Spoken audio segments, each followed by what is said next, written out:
Pode comprar porque eu recomendo. Ouviram? Faça como ela fez. Compre agora o creme Risotex Natomaster através do telefone 2595-5777 e tenha uma pele linda. Ele age nas camadas mais profundas da pele e ainda vai combater as rugas, as linhas de expressão. Compre agora o creme Risotex e receba na sua casa o kit com uma super promoção. 2595-5777. Anotou? 2595-5777. Você sabia que a Rádio ABC também é TV? É isso mesmo, sim, TV. O rádio com imagem e você pode nos acompanhar no tablet, no seu computador e celular. É só acessar o Facebook da Rádio ABC, facebook.com/Rádio ABC 1570. E também tem um aplicativo. É só baixar no seu celular Android ou iOS. Tá esperando o quê? ABC. Indústrias Fotomag informa: 1/3 da nossa vida a gente passa dormindo. Por isso, o melhor móvel e o mais importante da nossa casa, com certeza absoluta, é o colchão. Se você tem 30 anos, 10 anos passou dormindo, 45, 15 anos passou dormindo, 60 anos, 20 dormindo. Então tenha certeza que você tem que ter o melhor colchão do mundo. Tecnologia alemã, japonesa, chinesa, canadense, americana e nós do Brasil, os pioneiros da América Latina. Um colchão com 30 anos de garantia, 13 modelos diferenciados. Nós trabalhamos com visitas. Você liga 4144-9000-4144-9000. Vamos até a sua casa, mostramos o que somos e o que fazemos. Bata o martelo, 98% de satisfação. O que você está esperando? 4144-9000. Surpreenda-se com Fotomag. 4144-9000. ZYK651 Rádio ABC 1570 para toda a Grande São Paulo, via internet para o planeta. Jornalismo, esporte, entretenimento, música e a sua participação. Rádio ABC, ao seu lado. Rádio ABC. João Ferreira, sem compromisso com ninguém. Só com a verdade. Debates populares.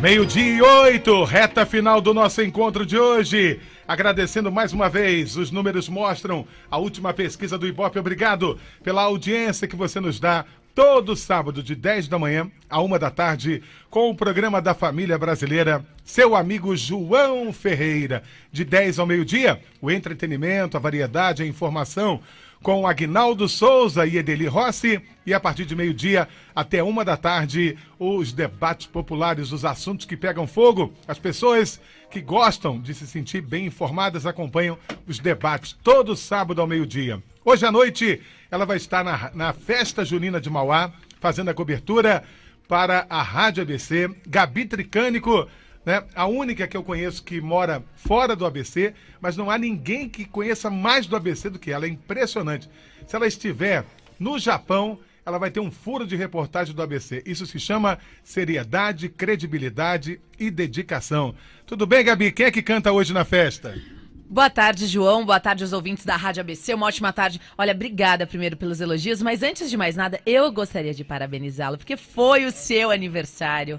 Feliz aniversário para você, João. Muita paz, muita luz, que você continue brilhando muito na sua carreira e eu quero te ver muito na televisão também, além do rádio. Agora, João... Deixa eu falar pro Rodrigo, tem um mês que eu fiz aniversário, convidei a Gabi para comer bolo, não apareceu e tá dando parabéns hoje. João, olha só, hoje, a partir das 18 horas, na cobertura exclusiva para a Rádio ABC, inclusive, ó, Rodrigo, tem 10 ingressos para serem sorteados para ouvinte da Rádio ABC e 2 deles é da pista VIP ali, viu, de um camarotezinho. Opa. Mas, ó, hoje a noite promete porque receberemos o Mumuzinho. Querido Mumuzinho. Mumuzinho. Amanhã tem Michel Teló. Então, portanto, cobertura exclusiva. É claro que a gente, assim, é uma festa e tudo mais, João, mas, ó, a gente fica de olho mesmo nas autoridades, porque na semana passada não tinha um vereador na festa junina da cidade, não tinha um secretário, e eu conversei, sabe com quem? Com a gerente de cultura. Olha só, cadê as autoridades da cidade que não prestigiam a própria festa? Portanto, ó, a população de Mauá está carente, carece, né, de entretenimento. Hoje a gente vai lá agitar e vamos ver como é que o cenário vai estar por lá, se vai ser diferente ou não. Aliás, falando nisso, nós temos uma pessoa de Mauá aqui hoje para o nosso debate, viu, João? Por favor, desde já, 12h11, apresente os nossos convidados, porque o debate hoje não pode pegar fogo, sabe por quê? Por quê? Porque a gente vai falar de combustível. Combustível e fogo é perigoso. Pois é, vai ser uma labareda aqui em nossos estúdios. Eu já vou começar então falando dele, que é da cidade de Mauá, o Alexandre Castilho, tem 49 anos, é casado, pai de 2 filhos, trabalha na Petrobras há 12 anos. Ele é diretor licenciado do Sindicato Unificado dos Petroleiros de São Paulo. Portanto, seja muito bem-vindo. Boa tarde, agradeço. Né? Dou um abraço para todos os ouvintes e Obrigado, agradecer o Alexandre. convite para a gente participar desse debate. E vai ser muito interessante. Com certeza. Né? A gente tem muita coisa para te perguntar. Aliás, veja o que é o cara que leva a sério. Ele sabia que o nosso programa é transmitido pela TV e veio fardado. Veio fardado, ele já veio preparado. Agora, do outro lado, para debater conosco os assuntos da semana do país e, é claro, aqui do nosso estado de São Paulo, é o Kim Kataguiri, ele que é coordenador nacional do Movimento Brasil Livre, o famoso MBL, que convocou as manifestações pelo impeachment da presidente Dilma Rousseff, do Partido dos Trabalhadores. O Kim aí tem movimentado muito as redes sociais, eu tenho acompanhado o trabalho dele. Seja muito bem-vindo. Obrigado, boa tarde aos ouvintes, boa tarde a vocês e vamos embora. Bom, vamos embora então. Vamos já colocar combustível, João? Eu queria desde já, né, saber uma coisa. Eu sempre tive curiosidade, quem sempre, e agora eu tenho a chance de tirar, né, de dirimir essa dúvida com o Alexandre aqui. Toda vez que há uma greve, que ela é considerada ilegal, a justiça estabelece uma multa. Se não voltar ao trabalho, ou pelo menos parcial, nós vamos aplicar uma multa no sindicato. Você que faz parte de um sindicato, eu queria saber o seguinte: essa multa realmente existe? Quando o noticiário diz assim, vamos aplicar uma multa se não voltar ao normal, e a gente percebe que a greve continua. A multa existe? Ela é paga? Eu sempre tive essa curiosidade, Alexandre. Bom, primeiro que o normal de quando você vê dentro de uma greve é a greve estar ocorrendo, aí existe o julgamento e se decide se ela é ilegal ou não. Aí você, né, a categoria volta ou não. O que aconteceu nesse caso, aproveitando aí a pergunta, foi uma condenação antecipada. Nem existiu a greve, nem estava ocorrendo e já existia uma condenação. Então nós consideramos que foi abusivo, né? A decisão foi a primeira arbitrariedade nesse caso, independente se concordarem ou não com a questão da greve. E as multas, você entra no processo de disputa judicial para comprovar que é ou não abusivo, né? Você vai com as suas justificativas. Nesse caso específico, qual foi o embasamento ali para se considerar abusivo? É que iria provocar um desabastecimento na sociedade. Então isso não procede. Por qual motivo? Durante a greve dos caminhoneiros, a Petrobras continuou trabalhando normalmente. Os nossos tanques, João, estavam abarrotados de combustível até a tampa, né, do tanque, né? Ou seja, mesmo que fosse uma greve dos petroleiros no sentido de parar a fabricação, parar a produção, ia levar uma semana para acontecer qualquer tipo de impacto na sociedade. Ou seja, não existia justificativa para essa preocupação com relação ao desabastecimento da sociedade como um todo. Então foi uma decisão mais arbitrária do que propriamente fundamentada em algo consistente, que seria de fato se fosse parar com o atendimento da população, né? Eu queria saber de vocês dois, pelo momento, né, vocês têm visões diferentes, antagônicas, mas pelo momento que o Brasil vive, para vocês petroleiros e para o trabalho que vocês fazem aqui no Movimento Brasil Livre, a saída do Pedro Parente era o que a gente queria mesmo? Você queria isso? Que ele saísse da Petrobras? Não, de maneira nenhuma. Não, tanto que isso gerou um prejuízo de mais de 120 bilhões para a Petrobras, o fato do Pedro Parente ter saído. E valorizou imediatamente a BRF, que foi a empresa que ele assumiu, né? O Pedro Parente foi um dos primeiros presidentes aí nos últimos anos que tirou a influência política de dentro da Petrobras, né? Que fez com que passasse a lei das estatais para que as indicações fossem mais técnicas. E por pressão política ele acabou saindo, o que fez com que, na base da canetada, o governo diminuísse o preço do diesel, não abatendo o imposto, mas abatendo o custo, fazendo com que a Petrobras tivesse prejuízo. E isso é absolutamente contrário à visão do Pedro Parente, contrário à nossa visão, de que a Petrobras não pode ser prejudicada por conta conta de interesse de uma classe. Né? Então, Gabi, acho que temos aqui a primeira discórdia porque os petroleiros queriam a saída, não é isso, Alexandre? Nós queremos, né? Nós queríamos muito mais do que a saída do Pedro Parente. O Pedro Parente ele é um símbolo de um processo equivocado da condução, né, das estatais no nosso país. Primeiro que ele foi, né, chegou a ser ministro do Fernando Henrique, de Minas e Energia, e foi o responsável pelo não investimento na área da parte elétrica, e nós tivemos os famosos apagões na época do Pedro Parente. E na gestão da Petrobras, ele é o responsável pelo paradão, né, porque todo mundo ficou parado sem combustível. Então, a mudança de um nome não é suficiente. O que nós queremos é uma mudança na condução política, da política de preços da Petrobras, para poder atender os anseios da população de uma forma mais ampla. Ou seja, redução dos preços de todos os combustíveis, não só o diesel, mas também a gasolina e o gás de cozinha, né? Que a dona de casa e o cidadão, a cidadã está sofrendo, pagando preços aí absurdos por conta de forçarem a Petrobras a trabalhar como uma empresa privada. Hoje ela segue preços internacionais seguindo uma ótica privada. E quem está pagando a conta disso é o povo brasileiro. Então a categoria ela se posiciona para defender o Brasil e defender a população. Kim?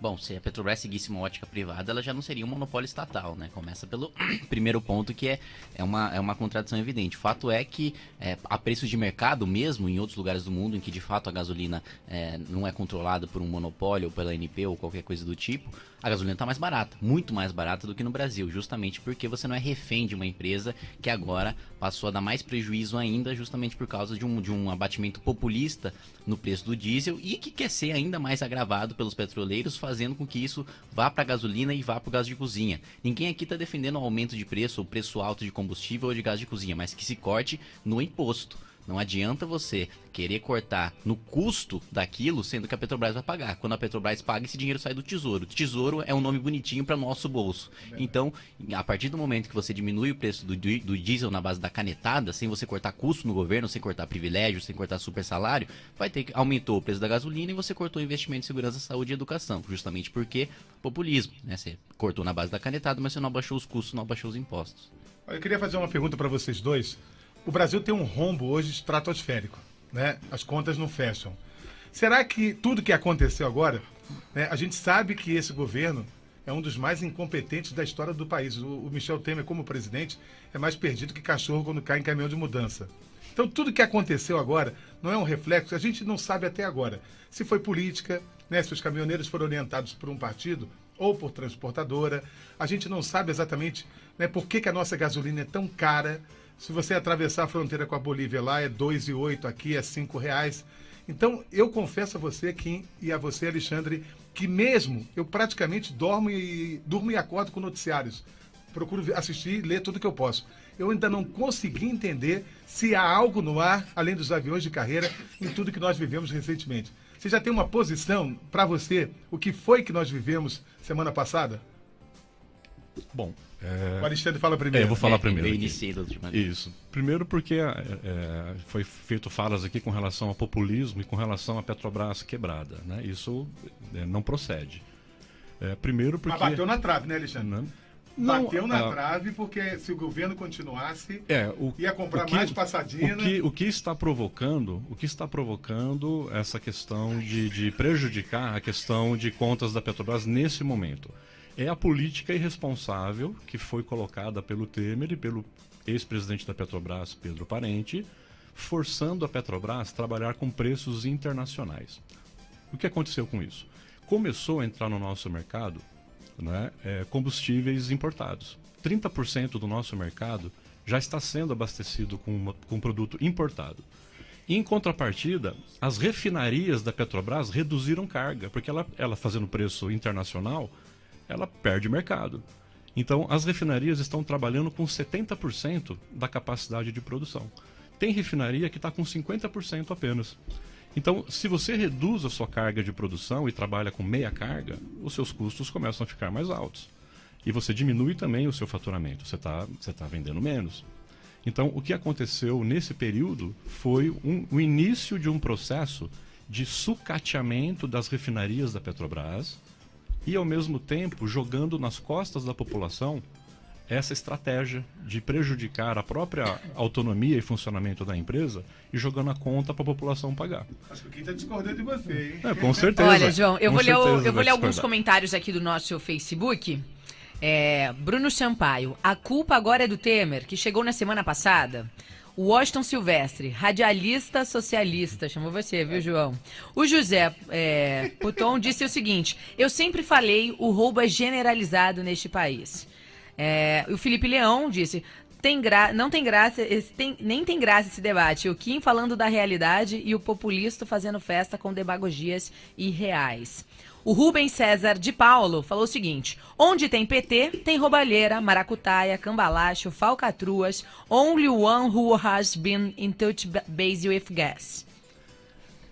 As redes estão funcionando bastante, né? Se movimentando com relação a essa questão. O que a gente tem que fazer, né, para deixar o discurso de lado e o populismo de lado, de outros lados também aqui, é você discutir tecnicamente o assunto.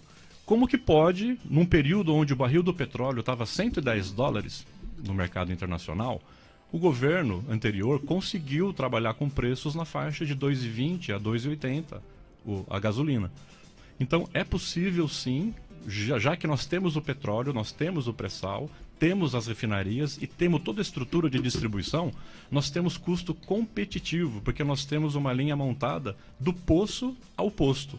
São poucas empresas que são totalmente integradas como a Petrobras. Então isso provoca uma capacidade competitiva significativa. Por que as refinarias não trabalham com 100% da sua capacidade? Elas são ociosas? Porque ela está praticando preço internacional. E o mercado internacional está privilegiando, na hora do empate dos valores, está privilegiando trazer o produto importado. E isso força a Petrobras a trabalhar com uma carga menor. Então aí é um problema do governo. Então é um problema exatamente o que a gente tem dito. Nós temos chamado essa prática de autossabotagem. Foi exatamente numa ótica de querer acelerar e facilitar uma privatização da Petrobras. Quem estava na gestão assumiu uma linha de sucateamento da estrutura de produção da Petrobras. E isso, quem está pagando a conta disso é a população. Eu queria só dizer o seguinte, Kim, Alexandre, Gabi, amigos que nos ouvem agora, você vê pela participação, o tamanho da nossa audiência, que na verdade eu não sou um radialista socialista. Eu sou um chefe de família, um cidadão que sei o momento que o Brasil está vivendo. Eu agradeço a Deus todo dia o Aécio não ter ganho, né? Espero de verdade que tenha terminado a carreira do Aécio, política, né? Eu agradeço todo dia a Dilma ter saído do governo, porque o Brasil já estava voltando àquelas inflações estratosféricas e de verdade não vejo a hora da gente se livrar do Temer e vejo uma grande possibilidade de que o Temer vá para a cadeia. E pior do que isso, eu não vejo a menor perspectiva em todos os candidatos que se apresentaram até agora como candidato a presidente da República para solucionar os nossos problemas. Então, antes de ser socialista, na verdade, hoje, eu sou extremamente realista e pessimista, porque o reflexo do mercado financeiro aqui hoje é porque lá fora o mundo está assustado como nós estamos. O Brasil vive um momento de eleição e não há um nome que nos traga confiança. Essa é a verdade. E queria ouvir o Kim. Kim, se alguém perguntar para você o que aconteceu naquele fatídico último mês de maio no país em 2018, o que você vai responder? Vamos embora. Bom, antes de qualquer coisa, a gente precisa aprofundar a questão, porque, como ele disse, é um debate técnico, nisso eu concordo 100%. A gente precisa analisar os preços, como eles são e por que eles são. Como o governo Dilma conseguiu manter artificialmente o preço... os dois lados para tirar a conclusão depois do ouvinte, exatamente. né? Como o governo Dilma conseguiu artificialmente manter o preço da gasolina e do diesel baixos, né? Basicamente fazendo com que a Petrobras tivesse prejuízo, né? Foram 4 comprar anos... geladeira sem imposto, máquina de lavar. Foram 4 anos consecutivos de prejuízo da Petrobras, né? É difícil você falar que o Pedro Parente iniciou um processo de sucateamento, porque foi a partir do Pedro Parente que a Petrobras começou a ter superávit, né? A Petrobras passou a ter lucro nas mãos de Pedro Parente, enquanto no governo Dilma tinha prejuízo. E mais, o preço só está tão alto porque durante todos os últimos governos, tanto o Sarney como o Collor, como o Fernando Henrique, como o Lula, como o Dilma, todos esses governos não abriram o mercado do petróleo, como acontece em países desenvolvidos no mundo inteiro. Então aqui o que acontece? A Petrobras é um monopólio de exploração de petróleo. O que é um monopólio de exploração de petróleo? Só ela pode explorar petróleo no Brasil. Na prática, né? Formalmente não é, mas na prática 92% fica com a Petrobras. O que isso acarreta? Né? Bom, você é a única pessoa, vamos imaginar... Você gosta de coxinha? Adoro. Então você adora coxinha. Adoro comer. A maioria das Adoro pessoas, mortadela, a maioria das coxinha, pessoas, a adoro. maioria das pessoas adora coxinha. Então vamos supor que você tivesse o monopólio da venda de coxinha. Só você no Brasil pode vender coxinha. Você não vai se preocupar com a qualidade, você não vai se preocupar com o preço, porque ninguém vai oferecer mais barato, só se alguém fizer contrabando, mas aí vai preso. E ninguém vai oferecer melhor, porque só você pode oferecer o produto. Você vai conseguir ter prejuízo? Só se você for um artista, né? Pois é, justamente isso que aconteceu com a Petrobras. É uma corrida de uma pessoa só, em que essa pessoa perdeu. Né? É um negócio bizarro. Mesmo tendo monopólio, aliás, Rockefeller, né, que ficou famoso pela Standard Oil, né, maior empresa de petróleo do mundo, dizia que o melhor negócio do mundo é petróleo bem administrado e o segundo melhor negócio do mundo é petróleo mal administrado. O PT conseguiu fazer com que o petróleo desse prejuízo, o monopólio de petróleo desse prejuízo, justamente por causa de uso político. E você fala sobre o uso das refinarias, foi justamente no governo anterior que você teve absurdos como Abreu e Lima, como Passadina, refinarias que começaram com um custo de 20 bilhões e no final custaram 120 bilhões. Ou seja, simplesmente o uso político da estatal para você alimentar uma máquina de corrupção. Então é difícil você falar que agora o preço está aumentando por causa de uma nova política de preço, porque antigamente a gente estava pagando a conta por via de impostos, da mesma maneira que está acontecendo agora. Abateu o preço do diesel, a gente está pagando mais na gasolina, a gente está com menos investimento em áreas essenciais para o nosso país e a tendência é que os impostos aumentem. Não existe dinheiro que nasce em árvore. Sempre que você corta um custo, você precisa compensar isso em algum outro lugar. E quem está compensando agora está sendo o nosso bolso. Bom, olha, o nosso ouvinte, ele disse o seguinte, que ele não entendeu muito bem a sua fala, Castilho. Ele quer entender por que por que ainda a gasolina fica mais caro se nós somos produtores, porque ainda nos Estados Unidos, fora do... perdão. Posso tirar uma dúvida? Não compreendi. Se fica mais caro para todos, não. Por que ainda assim, fora do Brasil, fica mais barato? Bom, primeiro existe fala populista pela direita também, e foi o que a gente mais ouviu até agora. Né? Primeiro que os investimentos que foram feitos na Petrobras no último período, o Brasil ele tinha estoque de petróleo para 18 anos apenas.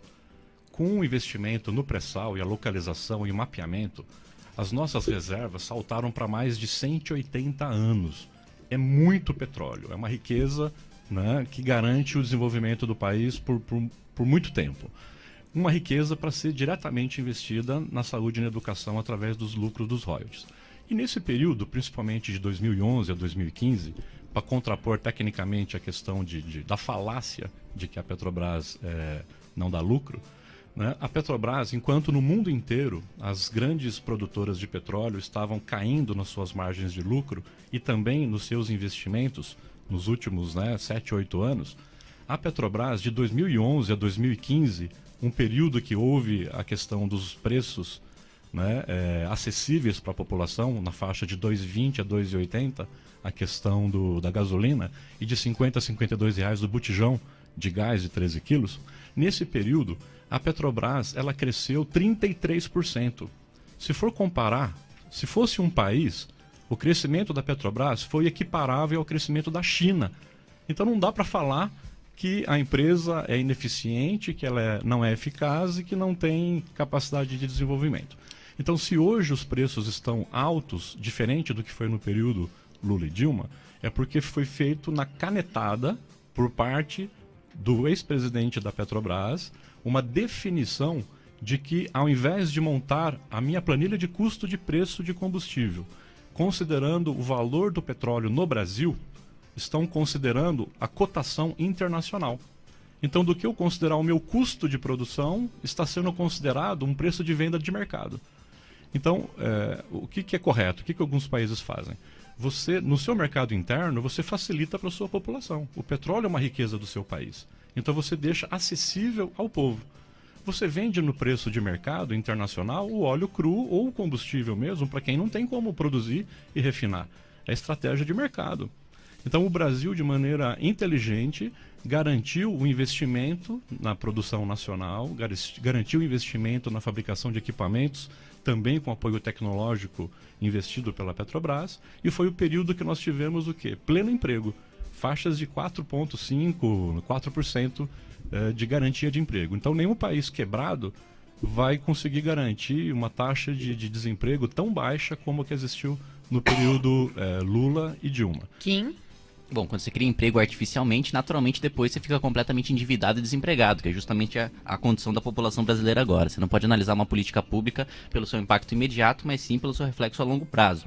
E ele falou que está errado o Brasil considerar a cotação internacional para considerar o seu preço de petróleo, de gasolina, etc. Mas o fato é que o Brasil só refina petróleo ruim, só refina petróleo grosso. Não refina, por exemplo, o pré-sal que ele citou aqui. Quando ele fala que existem 180 anos de estoque de petróleo no Brasil, parece que a gente já explorou tudo isso, já refinou tudo isso e está guardado numa caixinha que a gente pode usar quando a gente quiser. Não é bem assim. Todas as empresas têm de explorar esse petróleo, têm de refinar esse petróleo, têm de distribuir esse petróleo, tem que chegar no posto de gasolina lá no final das contas pagar desde o transporte até o salário do frentista. E isso não foi feito e não é feito justamente porque a Petrobras quebrou e todas as empresas que prestam serviço à Petrobras acabaram sendo reféns dessa quebradeira também. E é mentira que os investimentos nos outros países caíram nos últimos 7, 8 anos. Tanto que nos últimos 7, 8 anos passou-se a explorar o gás de xisto, né, com fraturamento hidráulico nos Estados Unidos, principalmente, o que fez com que baixasse drasticamente o preço, principalmente durante a época do governo Lula. Então é uma falácia você dizer que nos outros países os investimentos caem. Pelo contrário, nos outros países, inclusive, novas tecnologias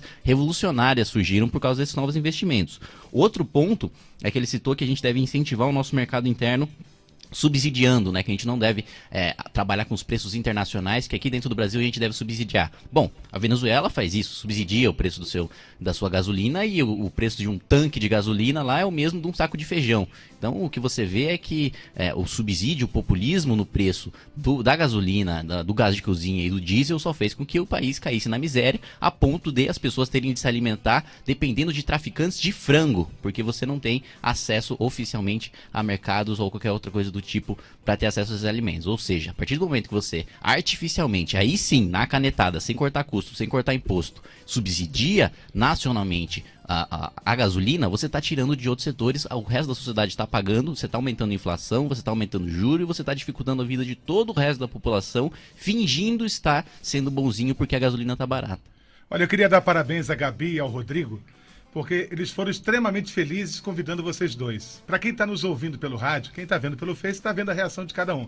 Mas cada hora que um se manifesta, o outro fala assim: eu não concordo com nada do que ele está falando, mas eu não posso tirar o direito dele dar a sua opinião. Então, quando o Kim fala, o Alexandre discorda e vice-versa. Mas eu acho muito legal que vocês dois mantenham a posição de cada um, porque o nosso objetivo final é que o ouvinte do outro lado, né, ouvindo cada posição, possa tirar a conclusão dele. A gente não está aqui para manipular. A gente está aqui para informar, para que as pessoas possam depois entender o que está acontecendo. Eu tenho um compromisso de falar a verdade, doa quem doer. Né? Um dia eu vou sair preso. E se eu sair preso, eu não quero ser solto pelo Gilmar Mendes, que seria uma vergonha para a minha vida. Então eu preferiria continuar preso. Né? E queria saber de você, Kim, depois quero saber do Alexandre. Na minha juventude, era o sonho de todo jovem trabalhar ou no Banco do Brasil ou na Petrobras. Pelo que você sabe, hoje vale a pena trabalhar na Petrobras?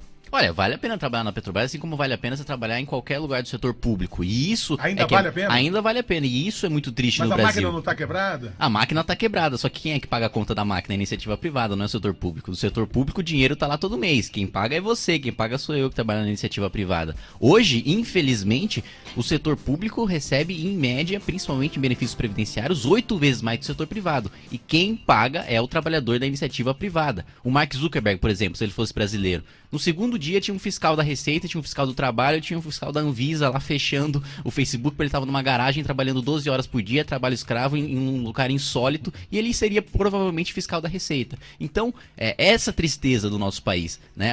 É benéfico, é bom você ser servidor público, porque o servidor público não é que ele tenha garantias que precisam ser dadas ao servidor público, não, ele tem privilégios, e privilégios que são pagos pela população mais pobre. Ó, você não é mãe de Ná, mas eu quero que você tente adivinhar. O que o Alexandre vai responder? Que eu perguntei para você, vale a pena trabalhar na Petrobras? Sim. Você falou, vale muito. Sim. O que você acha que ele vai falar? Que vale ou não vale? Ele vai falar que vale. Vamos ver. Bom, a Petrobras, né, ela é... Não respondeu ainda, hein? Sim, ela com certeza, né, uma empresa que vale a pena de se trabalhar. Uma, pela satisfação de ser uma empresa que alavanca e gera empregos no país, pela sua linha estratégica. Quando se implantou a linha do conteúdo, né, nacional para a fabricação de equipamentos, foi o período que se mais gerou emprego no país e chegamos a uma política de pleno emprego. Então isso não é virtual, isso é carteira assinada. Então não dá para ser afirmado que é virtual. E outra coisa, a reserva do nosso petróleo foi falado que é uma coisa que quase que não existe, né? Se eu for comparar na prática, ó, o que foi falado aqui pelo populismo de direita, né, para que as redes também possam comentar, é a mesma coisa que falar que, né, aquela fazenda cheia de gado, ela não existe porque não virou bife ainda, né? O pré-sal nosso é uma grande reserva de petróleo, que é claro que está mapeado, está localizado, está comprovado, é uma reserva que colocou o Brasil de 17ª colocação para terceiro no mundo. Funcionário, sabe por quê? Vou contar uma coisa para você que você vai confirmar e o que não sei se está sabendo. A Petrobras fez um programa de demissão voluntária e ela mesmo ficou assustada com a adesão. Eu falei, caramba, era o sonho de todo mundo entrar e agora o pessoal está aproveitando a chance de sair, né? Existiu, na verdade, né? Nós consideramos que foi uma estratégia também de um processo de sucateamento que não foi bem planejado, né? Ou foi estrategicamente colocado. Porque uma pessoa recém-formada receber um incentivo financeiro para ela receber ali, né, uma indenização para sair da empresa, aquilo que devia ser um incentivo só para quem já estava aposentado e administrar a transição para a nova geração, o que foi feito foi, pega esse valor e caia fora. Enfraquecendo o sistema Petrobras e diminuindo a capacidade de reposição de pessoas internamente. Então nós enxergamos como uma estratégia forte. Inclusive, tirando vários funcionários próprios, ela estava querendo forçar uma situação de começar um processo de terceirização para dentro da companhia, que no campo sindical sempre foi uma luta de resistência com relação a esse aspecto. Então foi feito um conjunto de ataques ao sistema Petrobras, desde a retirada de funcionários experientes, não garantir a continuidade com empregados próprios, né, comprometer um pouco o risco disso, e ao mesmo tempo sucatear agora a Petrobras com essa política de preços, tentando fazer com que ela seja desvalorizada na questão das suas refinarias, forçando preços internacionais onde ela não precisa. É só ela fazer o preço que ela praticava normalmente, que a vida segue normal aqui para a população brasileira. Kim?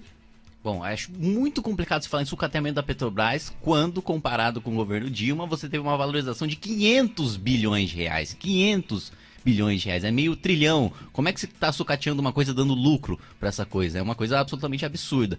E eu adorei que ele falou sobre a política de conteúdo local, né? Para quem não sabe, a política de conteúdo local se não me engano, você me corrige se eu estiver errado, para a Petrobras, as empresas que prestam serviço para a Petrobras, até o 3º nível, se não me engano, devem ser empresas nacionais. Ou seja, o cara que faz a mangueira tem que ser nacional, o cara que faz a borracha da mangueira tem que ser nacional, e por aí vai.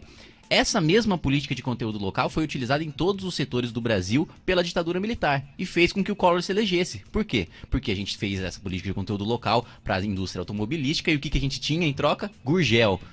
Tanto que o Collor se elegeu falando que a gente andava em verdadeiras carroças, o que é verdade, a gente andava em verdadeiras carroças porque o mercado era fechado, a gente só produzia em empresas nacionais, só tinha coisas nacionais, não poderia importar tecnologia. Pois é, a gente não poderia importar tecnologias de outros países, trazer empresas de outros países, e o fato é que quando teve uma pequena abertura do mercado no governo Collor, o que aconteceu? A indústria automobilística cresceu como nunca antes no Brasil, gerando emprego no Brasil, gerando carros brasileiros, gerando imposto para o Brasil, e o que não acontece hoje com a Petrobras. E engraçado é que o Collor se elegeu por causa do Gurgel e caiu por causa do Fiat Elba. Meninos, olha, são 12h39. Vamos falar um pouquinho agora de eleições. Mas eu precisava concluir a fala com relação, né, okay. o que foi comentado. É um contraponto, porque foi uma fala... Vou te dar um pitchzinho de 1 minuto. Né? Na prática, o conteúdo local foi o quê? Os equipamentos onde não era possível fabricar no Brasil, que nós dependíamos da tecnologia do exterior, as empresas tiveram a possibilidade de montar as suas fábricas no Brasil, né, garantir uma boa parcela da fabricação nacional, gerando emprego aqui, e só o componente, né, uma parte desse equipamento é que poderia vir importado. Então isso foi garantia de investimento na indústria nacional, foi garantia de acesso a conhecimento tecnológico, foi garantia de investimento nas universidades do país, onde os seus laboratórios foram todos modernizados, foi uma política que garantiu centros de pesquisa na nossa sociedade. Geramos empregos de técnicos, geramos emprego para engenheiros, tivemos uma política de pleno emprego e um grande desenvolvimento no país e um reconhecimento tecnológico internacional. Bom, falando em internacional... Uma pergunta, Gabi, rapidinho. Mário está em San Diego, na Califórnia. Sim ou não? Só sim ou não? Pré-sal é de boa qualidade ou não? Excelente qualidade. Bom, olha, muitos ouvintes aqui comentando, né, sobre a greve dos petroleiros. E uma das perguntas é o seguinte: não foi oportunista essa greve logo após a greve dos caminhoneiros? E outros também estão pedindo a opinião de vocês sobre a privatização da Petrobras. Então, primeiro o Castilho falando sobre essa greve após uma greve, né, o que gerou aí uma confusão na cabeça da população. Com relação à greve dos caminhoneiros, eles tinham uma pauta específica da redução do preço do diesel. Os petroleiros, né, 15 dias antes, já haviam aprovado uma greve nacional que está sendo costurada para ser feita agora em junho. Então a nossa greve mesmo prevista de parada de produção será em junho, caminha nessa direção. E por que vocês vão parar? Para baixar os preços de todos os derivados. Baixar o preço... Inclusive a nafta de vocês, né? Baixar o preço na refinaria, tanto da gasolina, como do diesel, como do gás de cozinha. Essa é a política, era um enfrentamento a essa política nefasta de autossabotagem implementada pelo Temer, respaldada, né, pelo Pedro Parente. Então, essa foi a nossa linha de atuação. Então, o item 1 dos caminhoneiros batia parcialmente com o pleito dos petroleiros, que era a redução de todos os derivados. Então, houve o quê? Uma sinergia, na verdade. Só que nós não fizemos junto. Quando estava começando a parar a questão dos caminhoneiros, nós entramos com a pauta para quê? Para debater com a sociedade que a solução era um processo mais amplo e não uma discussão específica somente do diesel. Porque o diesel afeta o caminhoneiro e um pouco o preço dos alimentos.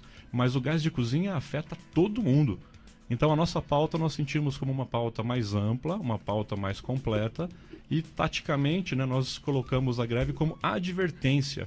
Para quê? Para chamar o governo e a presidência da Petrobras para uma mesa de negociação. Ou seja, foi um processo de disparar o início de uma negociação mais firme, que em nenhum momento comprometeu em nada a população brasileira. Pelo contrário, nós queremos garantir que o orçamento familiar, né, seja recomposto a partir de combustíveis em preços acessíveis. E também o gás de cozinha. Estamos batendo recorde de audiência hoje, né? Hoje sim, Kim? Bom, sempre que se fala em diminuir preço, você precisa falar de onde é que você vai tirar essa diminuição de preço. E aqui não se fala de onde é que vai tirar essa diminuição de preço, só se fala em diminuir preço. E o resultado vai acabar sendo a mesma coisa que aconteceu nos caminhoneiros. Só se pediu redução, não se especificou que custo cortar, e agora a gente está pagando com uma gasolina mais cara e com impostos mais caros. Ou seja, no final das contas, se você não mostra qual gasto público você quer cortar para você diminuir esse preço, você está simplesmente sendo demagógico, você não está dando uma solução real para o problema. Mais ainda, a partir do momento que você defende uma greve para baixar o preço, você está sendo contraditório, porque o que baixa preço é aumento de oferta e diminuição de demanda. Como é que você vai baixar o preço do petróleo, como é que você vai baixar o preço da gasolina, produzindo menos gasolina, parando de trabalhar? Então isso é uma coisa absolutamente contraditória que vai resultar, mais uma vez, na população pagando a conta para uma classe obter benefícios para si. Muito bem, meninos, contraponto. Eu entendo, né, que o...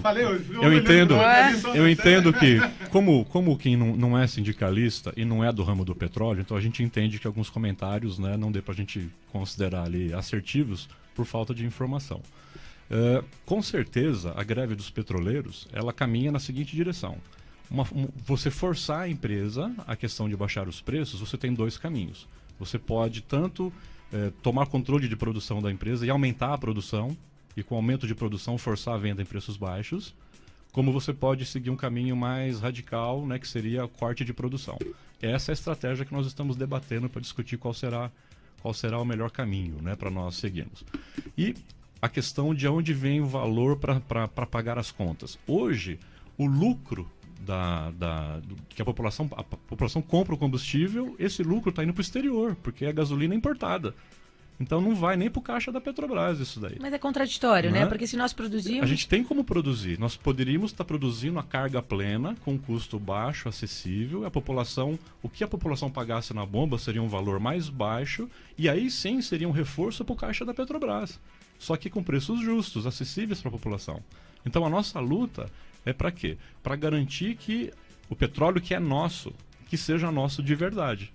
Nós temos condições de refinar, temos condições de distribuir e atender a população.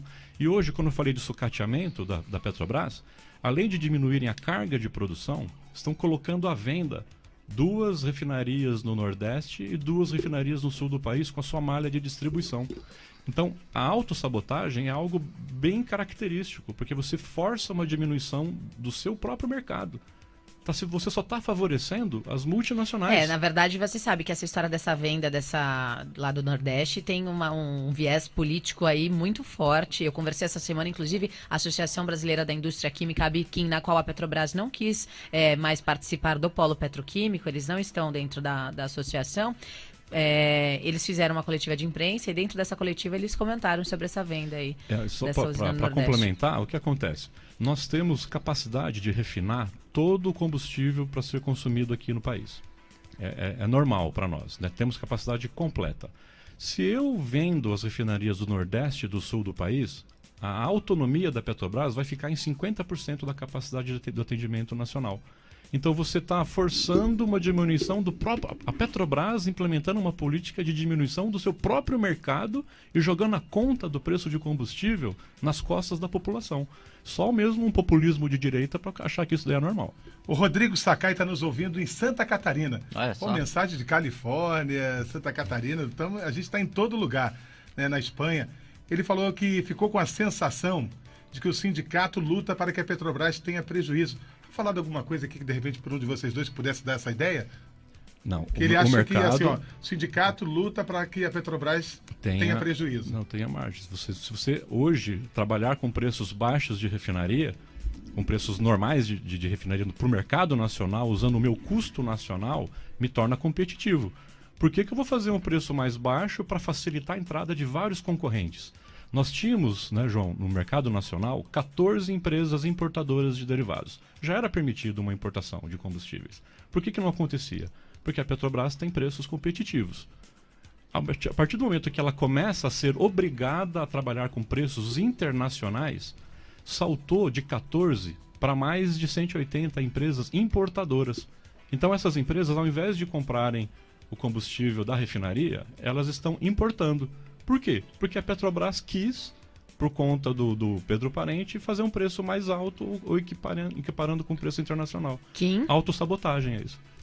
Bom, gente, vamos definir aqui com clareza o que o nosso amigo aqui colocou como preço competitivo, né? Preço competitivo para ele basicamente é você ter prejuízo para você tentar beneficiar o mercado nacional. Então vamos supor que você seja um produtor de copos e seus copos custem R$2. Para ele um preço competitivo é um preço de R$1, porque você está dando prejuízo, mas pelo menos você está beneficiando o mercado interno. Mas o fato é que dá prejuízo e não tem como você ter um preço competitivo quando os impostos são de 50% e não tem como cortar os impostos sem cortar gasto. Não existe mágica, não tem como a gente vender a preço de custo.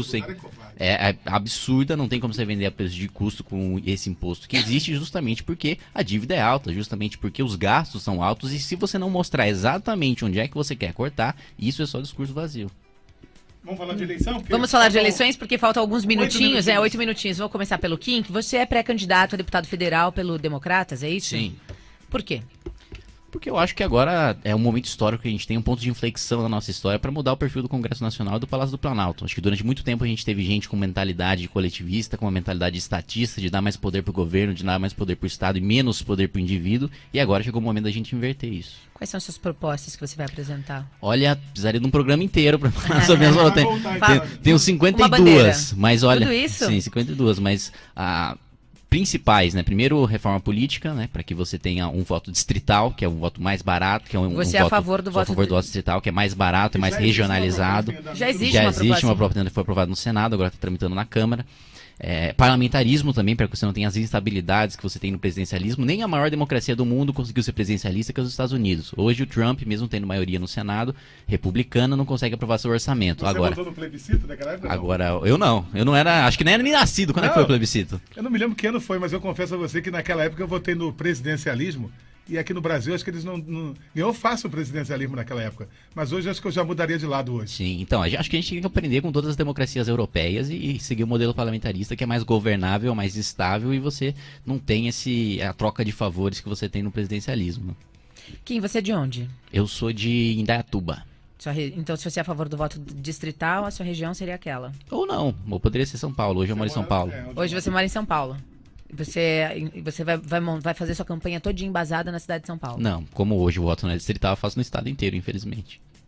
Beleza, sua vez, Castilho. Você é pré-candidato a deputado estadual pelo Partido dos Trabalhadores, Até exato. que enfim, alguma vez não há um confronto entre eles, um é estadual e outro federal. Temos uma dobrada aqui. Ó, com certeza não, né? Não vai ter essa dobrada, né? Porque a minha linha, né, certamente é o quê? É garantir que a política no nosso país volte a defender o povo trabalhador, volte a defender o povo simples, que a gente tenha um Congresso Nacional que volte a defender, né, o povo brasileiro nas suas características de defesa do emprego, defesa dos seus direitos trabalhistas, investimento na área da saúde, educação, com recursos do petróleo indo, né, exatamente para essas áreas sociais. Então, para isso, precisa sim voltar, né, a nossa campanha para um apoio ao Lula, para um apoio ao Luiz Marinho, nosso pré-candidato a governador aqui no estado de São Paulo, e na nossa luta garantir também o controle dos royalties do petróleo que vão para os estados e para os municípios. Hoje o estado de São Paulo já está com... Que foi o que quebrou o Rio de Janeiro. Hoje já está com 50% do pré-sal, já é a produção do nosso país, e o estado de São Paulo cresceu já para a segunda posição no ranking de produtor de petróleo no país. Então a arrecadação no estado e nos municípios está significativa. Santo André, por exemplo, como a gente está aqui, recebe 1,5 milhão por ano. Hoje, sem produzir uma gota de petróleo, Santo André recebe 1,5 milhão de reais ali com relação aos royalties. E aí tem que ter pessoas para ajudar a fiscalizar o Estado e também os municípios com relação à correta destinação desses recursos. Olha, eu vou te contar uma coisa, isso foi um serviço bom que a Dilma prestou, porque se ela não tivesse ferrado a Petrobras, o Sérgio Cabral estaria roubando até hoje, porque o Rio era o estado que mais recebia royalties, né? E eu queria fazer uma pergunta para vocês. Né? Eu tenho muito medo. Eu só vou te rebater, porque ela não ferrou a Petrobras. Não, Pelo contrário, é uma política de investimento numa estatal pública que defende então o povo você vai me brasileiro. dar o dinheiro que você tiver na poupança pra gente comprar Passadina. Né?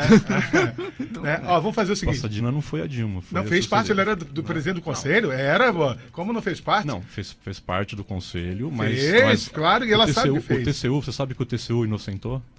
Não, Ok. Você é uma pessoa inteligente. Vamos para outro debate. A pergunta é a seguinte. Eu, sinceramente, para mim será uma grande surpresa se o TSE permitir a candidatura do Lula. E, na verdade, o PT já sabe. Só que ontem o PT lançou a pré-candidatura do Lula com o tema para o Brasil voltar a ser feliz. Eu tenho medo que, mais uma vez, o Brasil seja dividido nas eleições. Vocês que estão em posições diferentes, têm esse medo também de dividir o povo mais uma vez, como aconteceu da última vez? Tem esse medo, Alexandre? Eu não tenho esse medo, por quê? Eu tenho, na verdade, a alegria e a certeza que a população, né, ela está reconhecendo a qualidade de vida que ela dispunha no período, né, do Lula e da Dilma. Pleno emprego, investimento nas áreas sociais e condições de ter acesso ali a estudo, né, a faculdade, os planos, diversos projetos sociais. Então, a população sentiu no bolso a mudança, o que o golpe provocou na vida dela.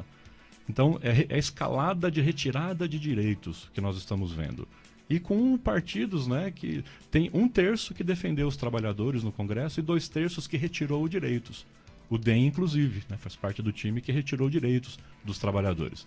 Então, para nós, né, com certeza, existe o quê? Um anseio da população para voltar a viver melhor.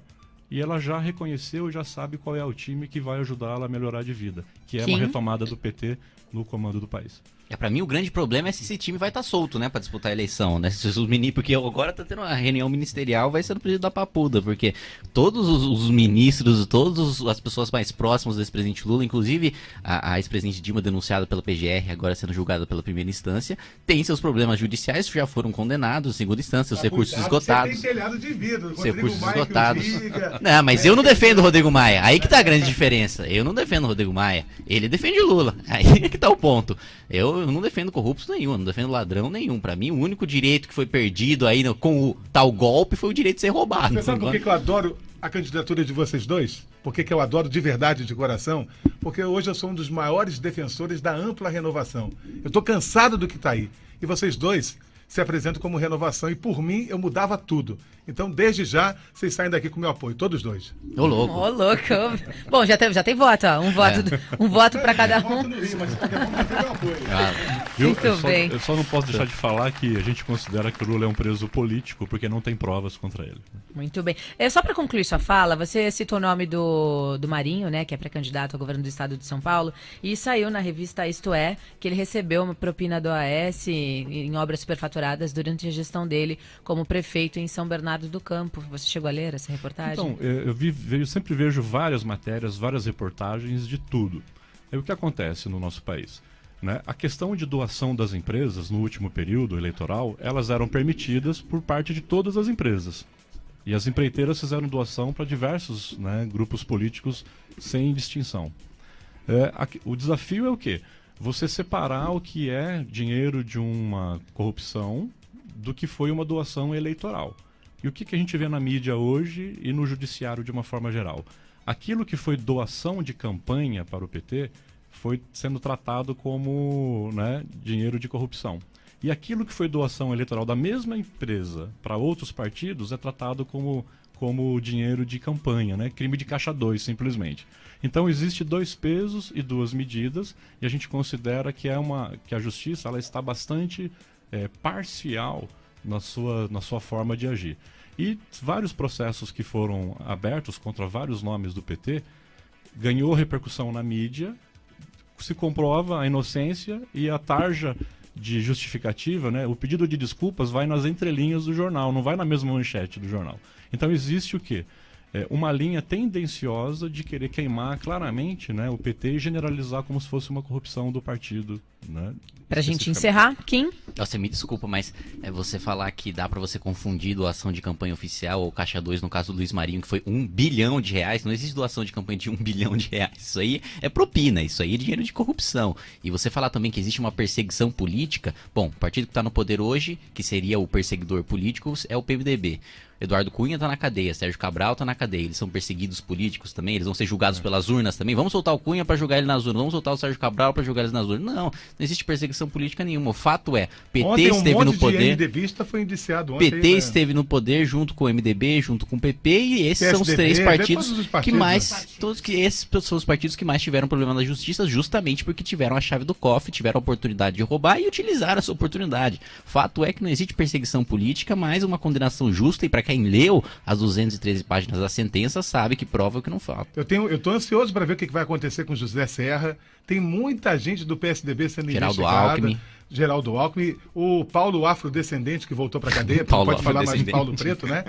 Eu queria dizer o seguinte, do fundo do coração, agradecer, né? Nós hoje batemos recordes de audiência, de seguidores e de manifestações.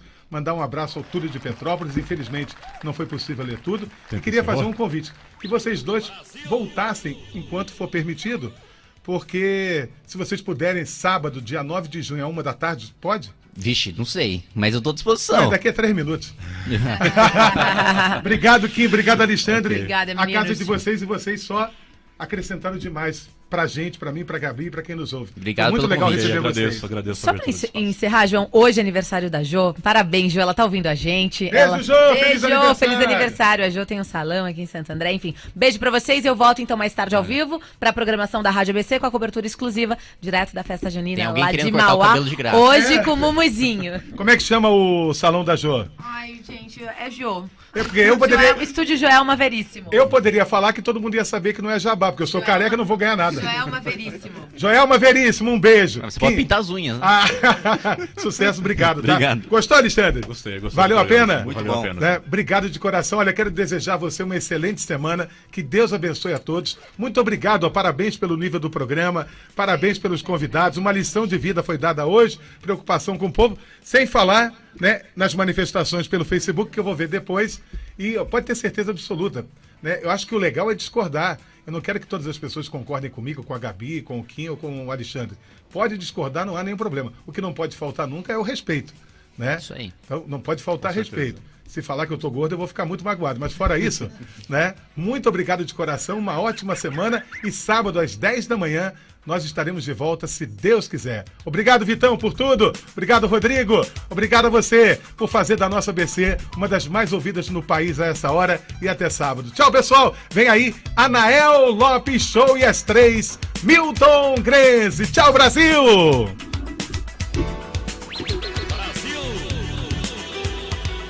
João Ferreira, sem compromisso com ninguém, só com a verdade. Continue na ABC.